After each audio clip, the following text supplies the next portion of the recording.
I'm Ester Villalonga Olives. I'm an associate professor at the University of Maryland School of Pharmacy. I'm part of the EDI Institutional Excellence by Design work group, and what I'm doing as being part of this group is to work on definitions and statements that we are going to be using at the school level. I'm a person who does measurement theory, so I believe the definitions have to be very clear.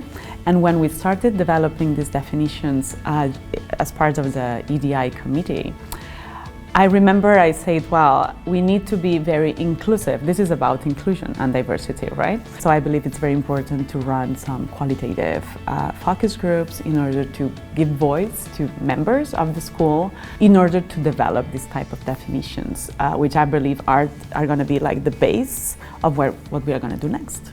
Advancing in EDI at the school is very important. I believe we have been behind a little bit, and I can say that because in my research I have gone to multiple conferences where it's pretty normal to think about, okay, how we are going to be measuring something in this population.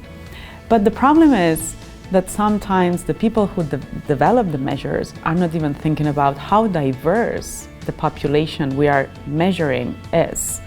So having this EDI perspective is very important in order to think that society is not homogeneous. So we are from many different places, we all experience different experiences, and we have different types of jobs.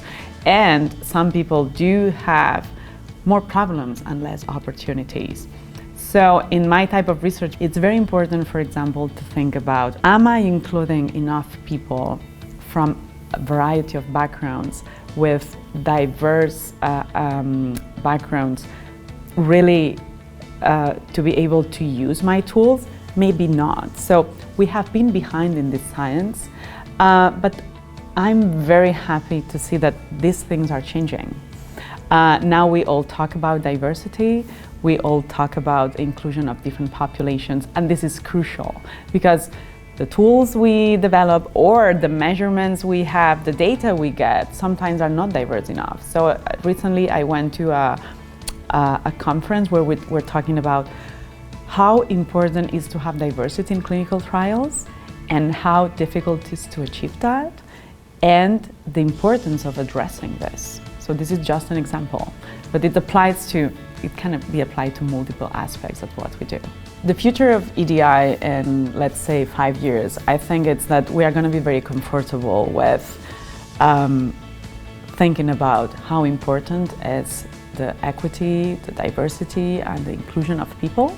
So it shouldn't be new to us, it shouldn't be new to anyone. So I think that the work we are doing now, it's so important for us to get familiar with EDI and just be part of our normal, regular basis, how we work, how we think about research, how we teach, how we hire people. So I believe this should be part of multiple aspects at any level at the school.